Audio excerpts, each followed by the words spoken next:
Mateo 26, 36 al 46. Luego Jesús fue con sus discípulos a un lugar llamado Getsemaní y les dijo: siéntense aquí mientras voy más allá a orar.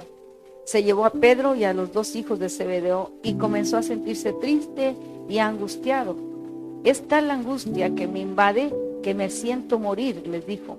Quédense aquí y manténganse despiertos conmigo. Yendo un poco más allá, se postró sobre su rostro y lloró: Padre mío, si es posible, no me hagas beber este trago amargo, pero no sea lo que yo quiero, sino lo que quieres tú. Luego volvió a donde estaban sus discípulos y los encontró dormidos. ¿No pudieron mantenerse despiertos conmigo ni una hora?, le dijo a Pedro. Estén alerta y oren para que no caigan en tentación. El espíritu está dispuesto, pero el cuerpo es débil. Por segunda vez se retiró y oró: Padre mío, si no es posible evitar que yo beba este trago amargo, hágase tu voluntad. Cuando volvió otra vez, los encontró dormidos, porque se les cerraban los ojos de sueño. Así que los dejó y se retiró a orar por tercera vez, diciendo lo mismo. Volvió de nuevo a los discípulos y les dijo: ¿siguen durmiendo y descansando? Miren que se acerca la hora y el Hijo del Hombre va a ser entregado en manos de pecadores. Levántense, vámonos, ahí viene el que me traiciona. Pueden sentarse.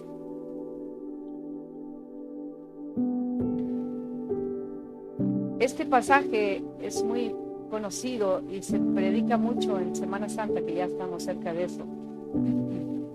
Se acercaba el tiempo en que el Señor iba a ser aprendido y decide ir a un lugar que es muy común y muy conocido para él, que es un lugar donde es un huerto donde se cultivan los olivares o hay árboles de olivos, y se llama Getsemaní, ese lugar. ¿Qué significa la palabra Getsemaní? Para que usted pueda entender este mensaje, viene de dos palabras que se unen en el hebreo, que es Gatsamani. Gatsamani significa prensa de oliva, prensa de olivos. Gatsamani de ahí viene Getsemaní. ¿Qué es lo que está sucediendo con Jesús en este momento? Bueno, estos son sus últimos momentos en los que está con sus amados discípulos, pero también es el momento en el que empieza a sentir toda la carga de nuestro pecado en sí mismo. Y siente tanta la necesidad de ir a orar que se va con ellos y les dice al grupo: quédense aquí, y se aparta con 3 de ellos, que son los hijos de Zebedeo, ¿sí? Que es Jacobo y Juan y Pedro. Esos 3 discípulos eran todavía más íntimos con Jesús, y se los lleva de confianza y dice que se mantengan allí, que empiecen a orar. Pero Jesús aún se aparta más adentro. En ese lugar recientemente el hermano Michael acaba de conocer, estuvimos ahí en Getsemaní, y es un jardín que ya lo tienen cercado para que la gente no lo dañe. Y en ese lugar hay olivos. Ahí hay un olivo de 4,000 años, según las pruebas de ozono que han hecho los científicos. Significa que ese olivo, el más viejo de todos, ahí está desde antes de Jesús. Y hay otros más del tiempo más reciente, de siglos pasados, obviamente no de nuestro siglo, pero los conservan con mucho cuidado. Y ahí está el famoso huerto de Getsemaní. Y en ese huerto todavía se conserva una piedra grande donde se cree que es donde Jesús oró. Única piedra, puros olivos y esa piedra. Interesantemente, Jesús siempre tenía su tiempo de oración con el Padre. Ahora se va allí y todavía va con una pesada carga encima de tener unos discípulos que aún no comprenden, que varias veces había despedido de ellos, varias veces había dicho: ya viene mi hora, es hora que el Hijo del Hombre será arrestado. Todavía no comprenden. Ellos se ven enamorados de Jesús de tal manera que en sus emociones y en sus sentimientos todavía había muchas fallas, como nosotros. Decimos amar y mañana nos enojamos y decimos odiar. Eso es lo que estaban viviendo ellos. Estaban en sus emociones. Una convicción plena todavía no estaban en ellos. A pesar de estar viviendo con él 3 años, a pesar de haber vivido hermosas experiencias, haber visto tremendos milagros en sus propias vidas, fueron transformadas. Todavía no había una convicción plena. Por eso ellos no aceptaban que Jesús se iba a apartar de ellos, que iba a ser crucificado, como él había dicho, el tercer día resucitaría. No lo podían asimilar. ¿Y qué sucede? Que en el tiempo que Jesús dice, es mi necesidad de ir a orar, les dice a ellos, ustedes también oren. Se apartan. Y Jesús, mientras que el Señor está orando, él empieza a sentir algo muy fuerte, que yo quiero hacer una alusión a esto, una alusión al significado de Getsemani o de Getsemaní. Dice el versículo 38 que era tan grande su angustia. Dice, es tan grande mi angustia, la angustia que me invade, que me siento morir. Me siento morir.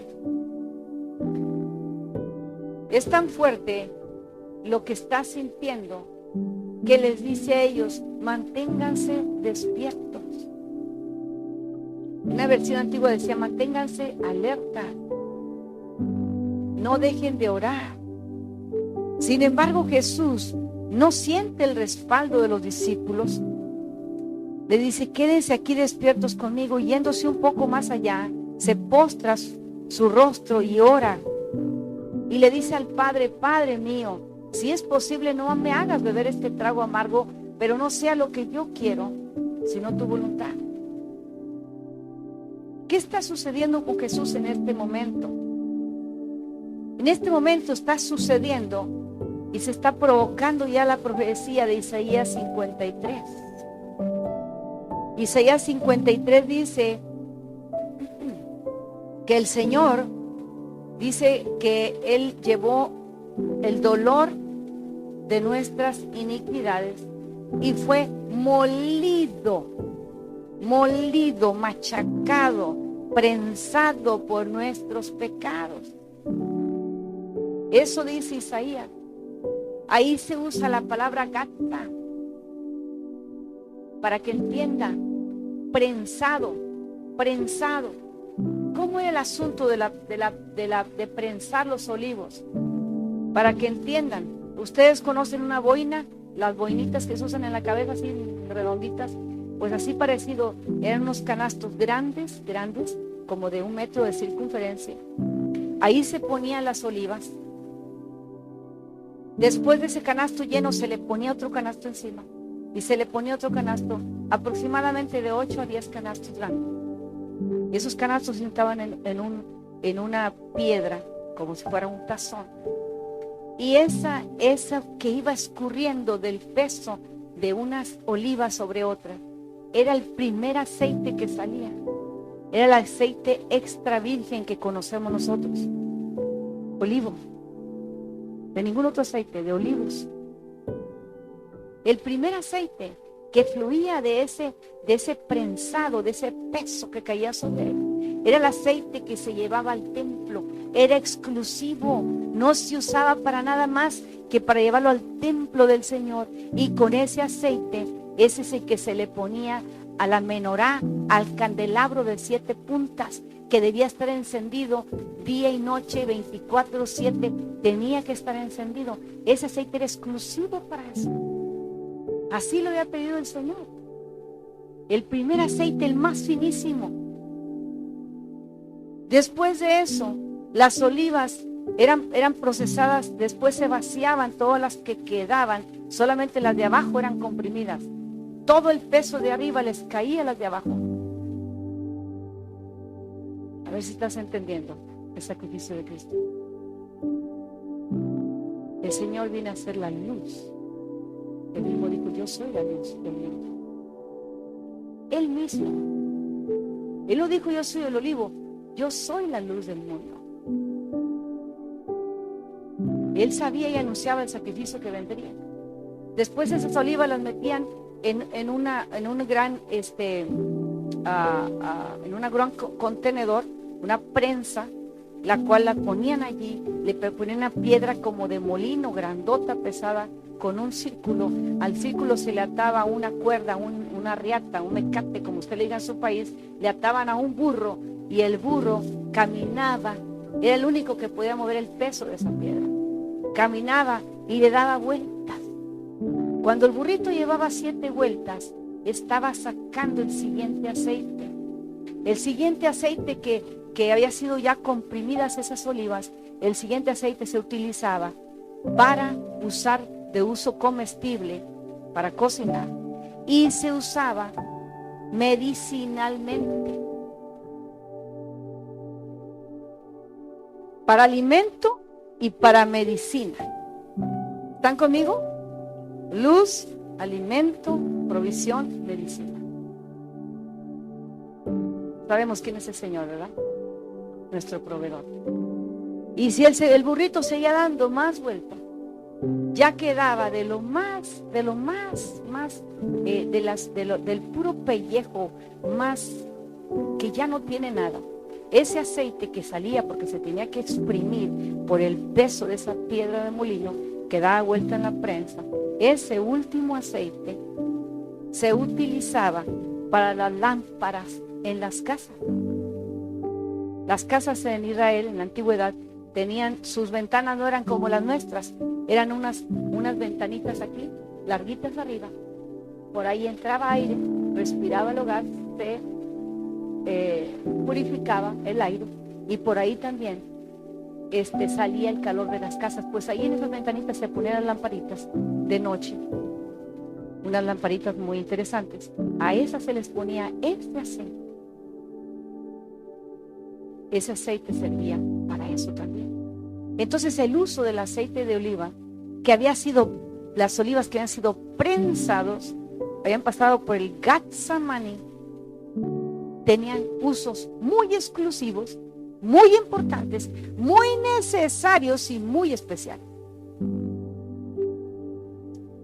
Lo que el Señor Jesucristo empieza a sufrir en el Getsemaní, allí empieza la pasión de Cristo. Ahí empieza el dolor del Señor. Ahí empieza el abandono que tú sientes en un momento dado en tu vida. Y la soledad y la tristeza y todo lo que tú estás sintiendo, el Señor ya lo sintió desde allí, antes de ir a la cruz. El desprecio, el rechazo, todo lo sintió el Señor. Él sabía que iba a ser entregado, pero él no había vivido esa experiencia. Por eso dice la Biblia, es el único lugar en el otro evangelio, porque los 3 evangelios lo mencionan, dice que vino un ángel para fortalecerle, porque su sudor en ese momento era tanta su angustia que caía como grandes gotas de sangre. Allá está llevando todo ese dolor, toda esa traición. Y es cuando él le dice al Padre, Padre, si es posible, si es tu voluntad, pasa de mí este trago amargo, que no lo tenga que vivir, ya lo estaba sintiendo, pero que no se haga como yo quiero, sino como tú quieres.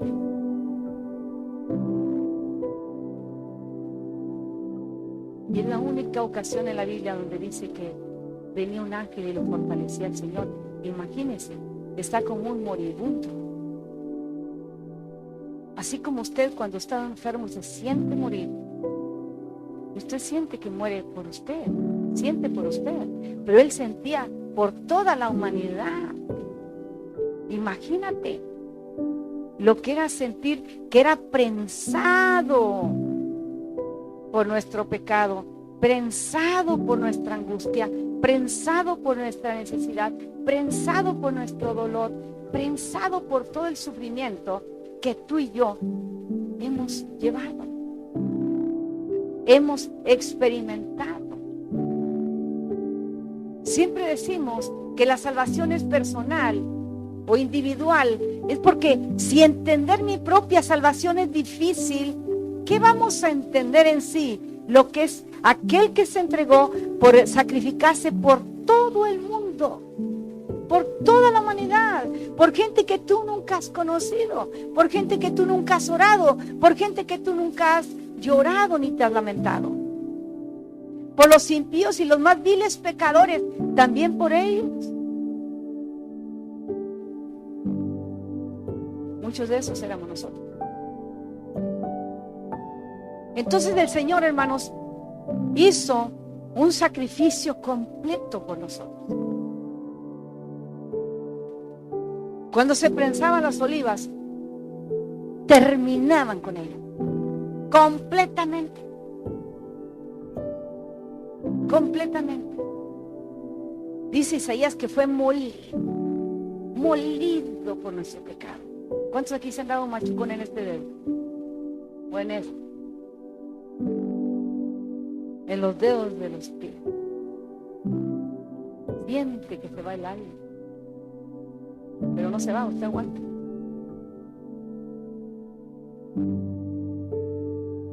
Ni comparación.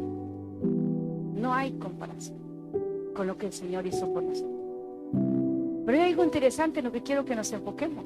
Ya entendemos por qué Getsemani, ¿verdad? ¿Por qué Getsemaní? Está el Monte de los Olivos, ese es otro monte muy interesante. Pero aquí fue donde el Señor oró. Era un huerto. Este no era un monte, este era un huerto donde se cultivaban los olivos. Era un olivar. ¿Qué es lo que pasa con los discípulos en ese momento? ¿Qué sucede? Claramente dice la Biblia que se lleva 3, los demás confían. Y esos también se durmieron. Los demás confianza para Jesús. Los que andaban ahí pegados como Pedro, que todo quería saber y todo quería hacer y quería ser el líder y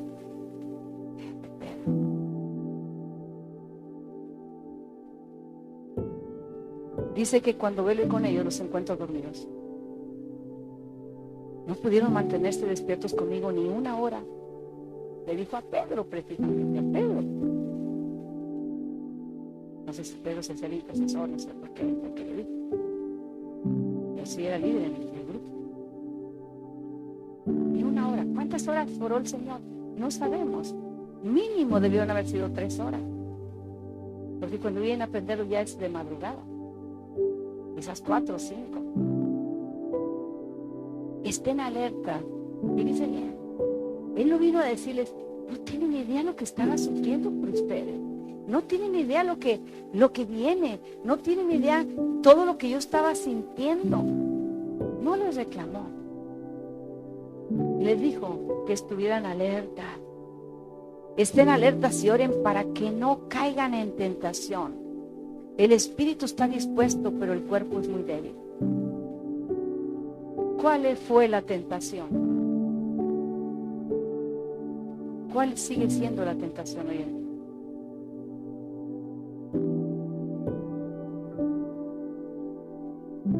En el otro pasaje alusivo a este, dice que se quedaron dormidos de tristeza.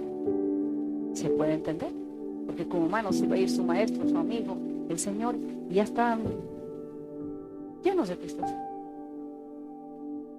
Pero la tristeza trae consigo depresión.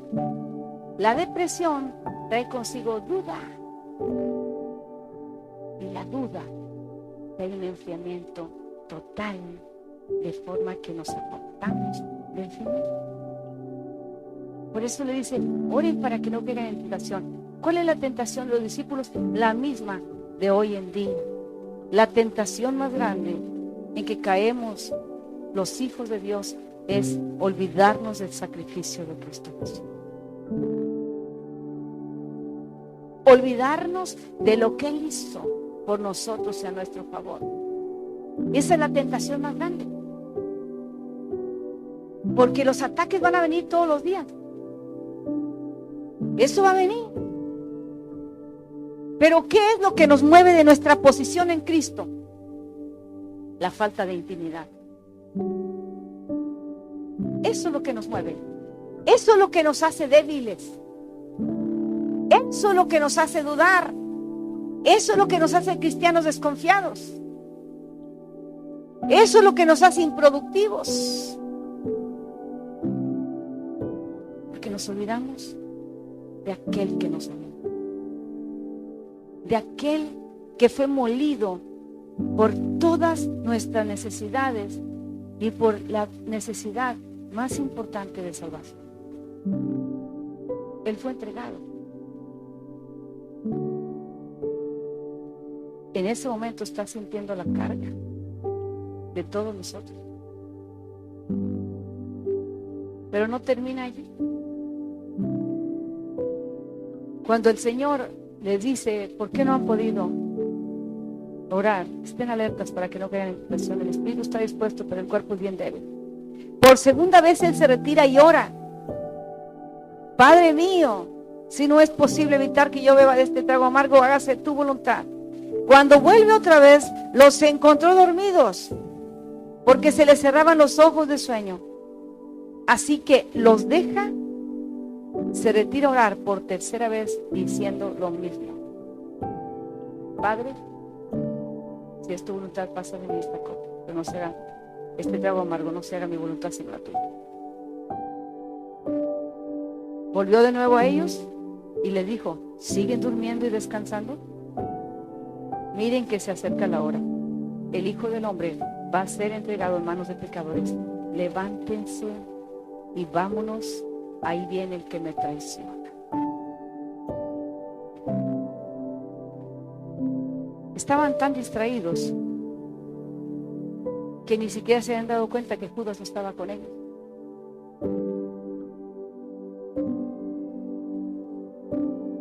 Estamos tan distraídos que no nos damos cuenta de lo que le está pasando al hermano. Cuando estamos orando al Señor, el Señor nos pone carga por los hermanos. Este está sufriendo, este está pasando angustia, este está en un problema. El Señor lo pone, te lo pone y tú empiezas. Eso es estar alerta. ¿Por qué? Porque tú ya estás guardado por Él desde el hecho que estás en comunión. Pero Él te pone alerta para que cubras a tus hermanos. Somos un cuerpo en Cristo Jesús. Dice, levántense, vámonos, ahí viene el que me traiciona. Ahora sí, vámonos. ¿O van a seguir dormidos? A mí ya me van a llevar, ¿y ustedes qué van a hacer? ¿Y qué fue lo que hicieron? La Biblia dice que todos huyeron, se escondieron por miedo a que los arrestaran también a ellos. Hasta Pedro, que le dijo que lo iba a seguir hasta la muerte. Cuando va a enterarse por ahí en la casa de Caifás a ver qué está pasando y lo ven en el patio las mujeres que trabajaban ahí, dicen, tú también eres uno de ellos, pero no, yo no soy.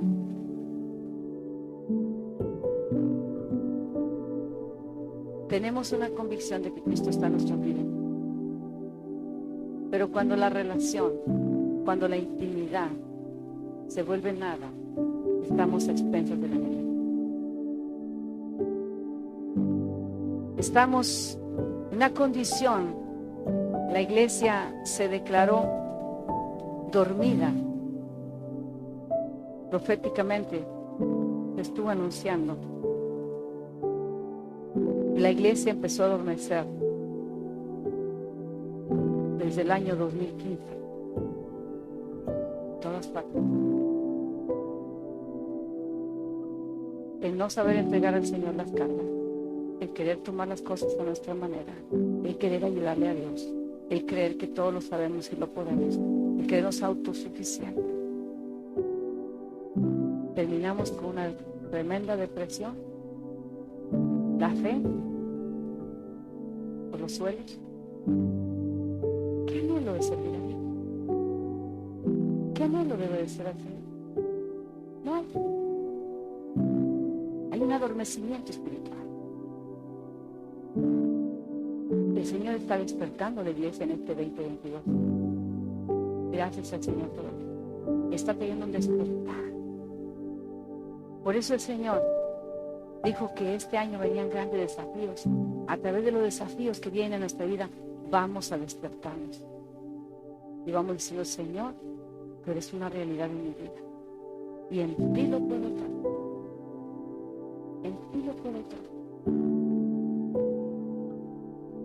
Yo me imagino la angustia de Jesús. No la puedo sentir, obviamente he sabido lo que es la angustia, pero no la que Él sintió. Pero hay algo bien interesante cuando ustedes ven la figura, si le ponen atención a la palabra. Él se estuvo de rodillas, pero se levanta con autoridad victorioso. Dice, vámonos de aquí. O sea, ustedes, váyanse. No funcionaron conmigo. Váyanse, porque vienen a aprenderme a mí. ¿No lo dijo cobardemente? Él pudo haber mandado una legión de ángeles que vinieran a acabar con esa turba de soldados, pero no lo hizo. Él sabía su misión en esta tierra. Los discípulos todavía no sabían. Muchos cristianos hoy en día tienen 10 años en la iglesia y todavía no saben cuál es su misión. Todavía no saben cuál es el propósito del Señor en esta tierra. Por ende, están durmiendo y no se activan en el reino para nada. Y así quieren que la familia, los inconversos conocidos se conviertan. No se van a convertir porque no ven nada en ti. El mundo necesita ver a Cristo en nosotros. El mundo necesita ver cristianos victoriosos, cristianos aferrados, cristianos de oración, cristianos que no le tememos a nada, que nos aferramos a las promesas de Cristo y sabemos y declaramos que el Señor está con nosotros, que ni la muerte, ni principado, ni potestades, ni lo alto, ni lo profundo nos puede apartar del amor de Dios que es en Cristo Jesús. ¿Por qué vuelve la tristeza? Porque te olvidas quién es Jesús en tu vida. ¿Por qué vuelve la depresión? Porque vuelves a tomar decisiones que te traen consecuencias deprimentes. ¿Por qué te sientes en miseria? Porque las decisiones no han sido tomadas con la voluntad del Señor en ellas. ¿Por qué te gobierna el pasado? Porque no has valorado el sacrificio de Cristo Jesús. Ella llevó tu pasado y Él tiene tu futuro en sus manos. Hay tantas cosas tan profundas en este pasaje que yo les pido que lo vuelvan a leer. Pero la frase más predominante aquí es: levántense y oren para que no caigan en tentación.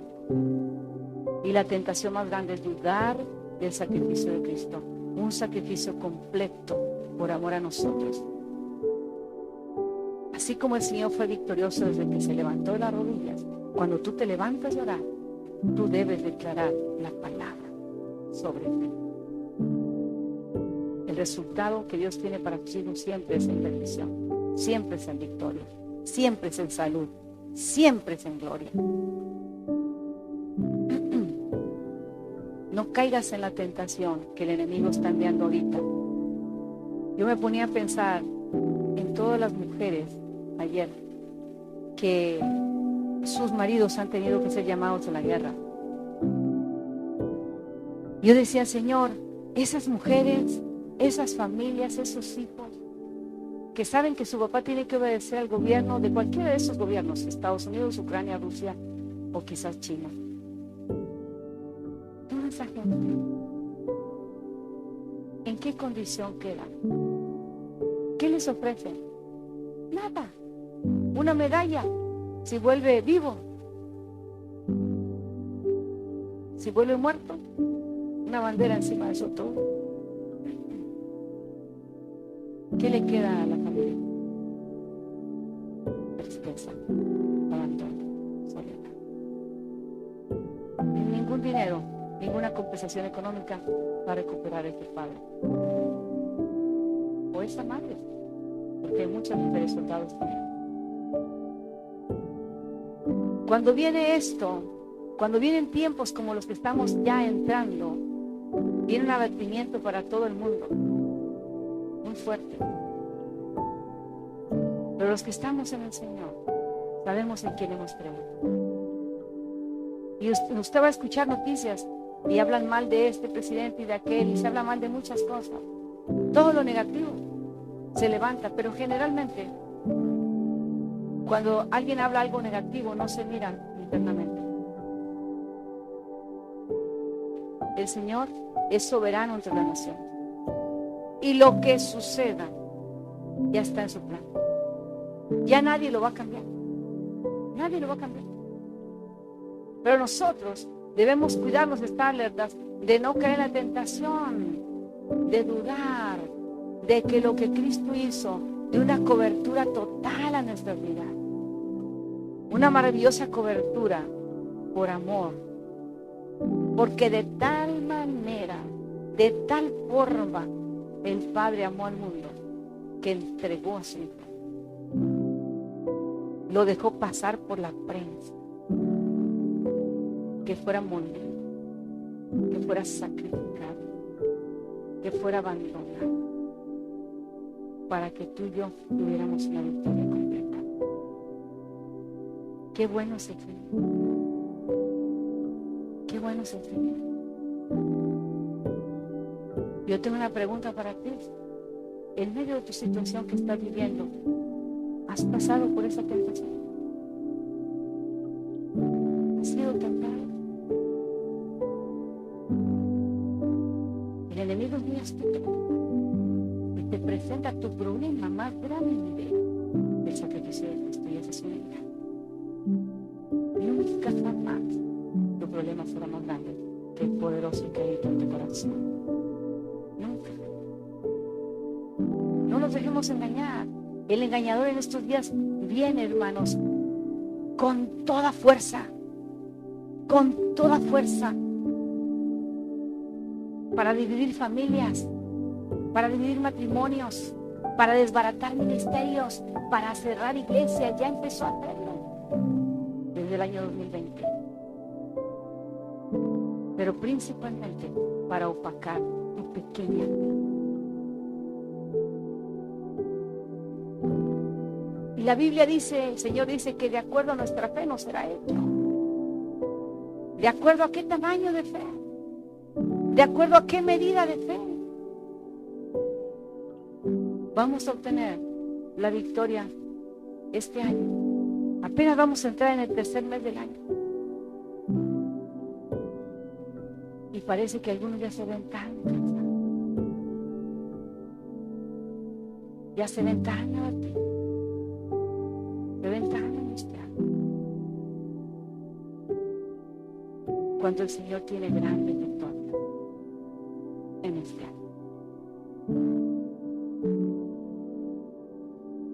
El Señor es maravilloso y cada día nos manifiesta su poder, su amor y su gracia. No necesitas nada más. Con su poder, su amor y su gracia, tú tienes todo en Cristo Jesús. Tenemos todo en el Señor. Él es Rey victorioso en nuestras vidas. Nosotros lo hemos reconocido como eso. Rey de reyes y Señor de señores. En medio de los gobernantes, con actitudes absurdas, con decisiones quizás para nosotros absurdas, Él sigue siendo el Rey de las naciones. Él las hizo, Él las crió y Él tiene un plan para cada nación. Lea la Biblia y lo verá.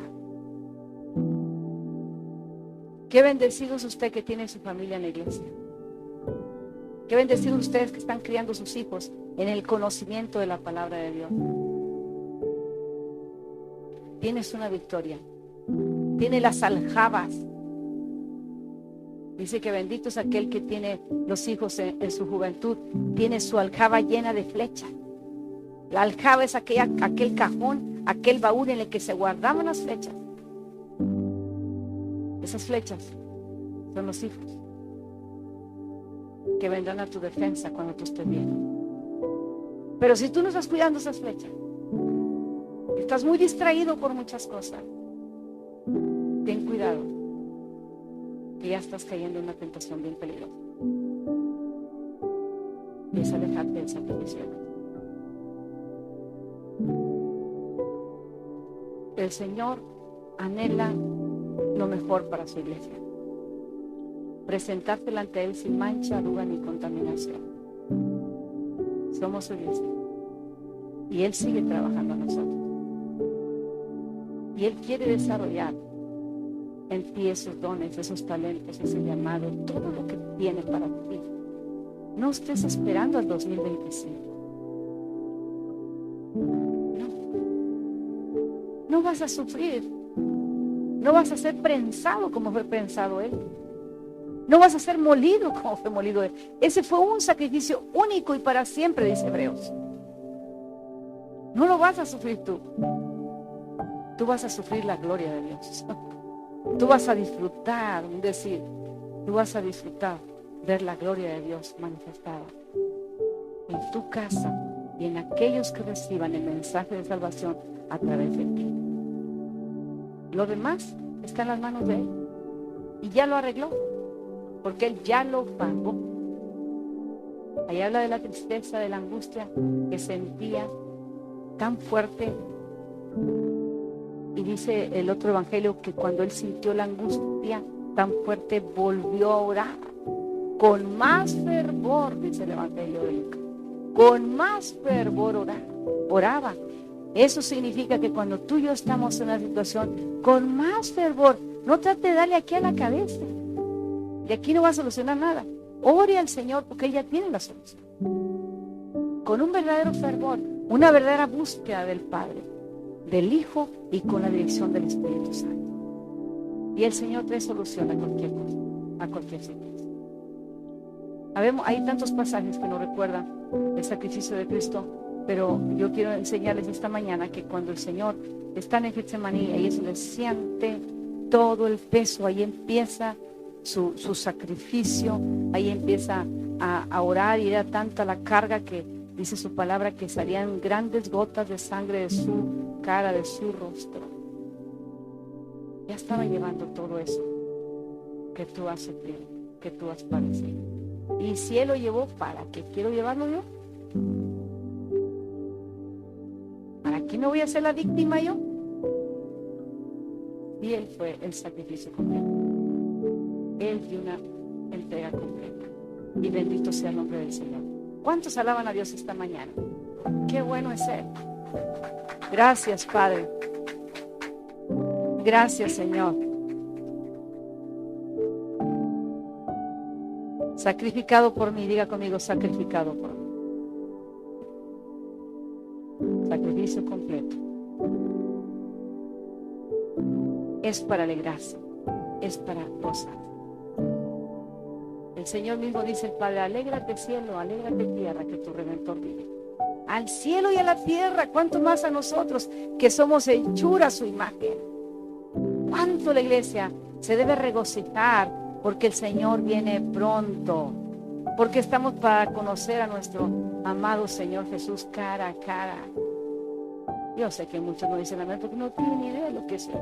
Pero cuando usted se enamora de Cristo, wow, ya quiero verlo, ya quiero estar frente a Él. Y decirle, aquí está el Señor, lo que dice. Espero que sea todo. No estés esperando al 2025, al 2030 para activarte en el reino de Dios. Y viene a levantar su reino. Y yo somos parte de eso. Así que esta mañana renuncia a tu tristeza, soledad, ya no es tuya, ya lo llevó el Señor. Toda esa opresión ya la llevó Él. Así es que levántate en el nombre del Señor y esta semana sea una semana diferente para ti. Hoy empezamos semana, va a ser una semana diferente para ti.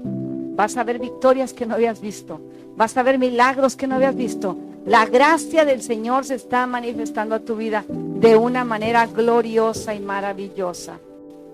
Padre, te alabamos, te bendecimos en esta hora, Señor, porque estamos iniciando contigo y en tus manos algo diferente. Gracias por la maravillosa presencia que hemos tenido en todo este culto, Señor. Gracias, Espíritu Santo, porque tú moras entre nosotros. Gracias, Señor Jesús, porque tú eres la luz en nuestras vidas. Gracias, Señor, porque tú eres la provisión, porque tú pasaste el Getsemaní, Señor, y lo hiciste por amor a nosotros, porque eres maravilloso cuando manifiestas tu gracia y tu amor. Te pedimos, eterno Dios, esa alma que llegó turbada, abatida, angustiada, que todavía tiene la costumbre de cargar su pasado, Señor, que hoy descanse en ti.